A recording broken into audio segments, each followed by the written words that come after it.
This is Eric Alexander, Six Arrows Consulting. So I'm out here today, north of Plainview, Texas, looking at this massive grain elevator. I'm unsure what the dimensions are, but it's huge. And it's these big cylindrical columns of concrete, and it's used to store grain.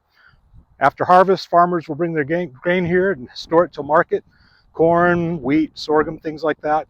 This one may be out of service, but I drove by this the other day, about an hour south of where I live, up in Amarillo, and it made me think of something, partly because these are really prominent in the Texas Panhandle.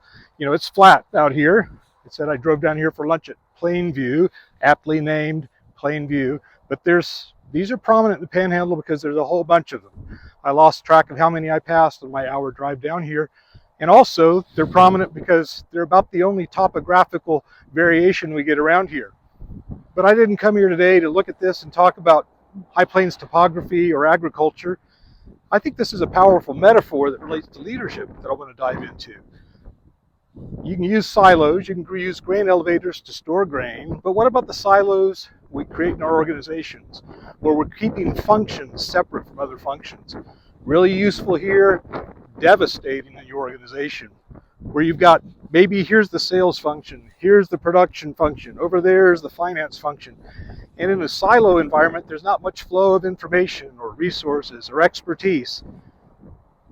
Yes, it's important in your area, in your organizational function, to have role function clarity, but not firm barriers. So why do we create these silos in our organizations? I think sometimes managers do it. They want to hunker down, hoard the information, protect their environment, protect their little fiefdom, and they're not as exposed, they think, to what's going on around them. But in the process, they're harming their own contribution, they're harming their little fiefdom, they're harming the whole enterprise. So, what do we need to do? I think we need to maximize the habits of collaboration. And think about the etymology of that word. Co-labor. We're in an organization. Let's work together for the good of the organization. Let's share resources. Let's share ideas, information, expertise. Let's help each other. Of course, within our function, but also across those boundaries. Let's not have those firm, concrete, solid dividing lines between our organizations.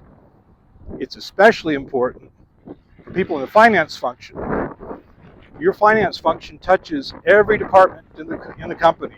So you benefit, they benefit when there's collaboration. You also benefit by having a better understanding of what's going on throughout the whole organization.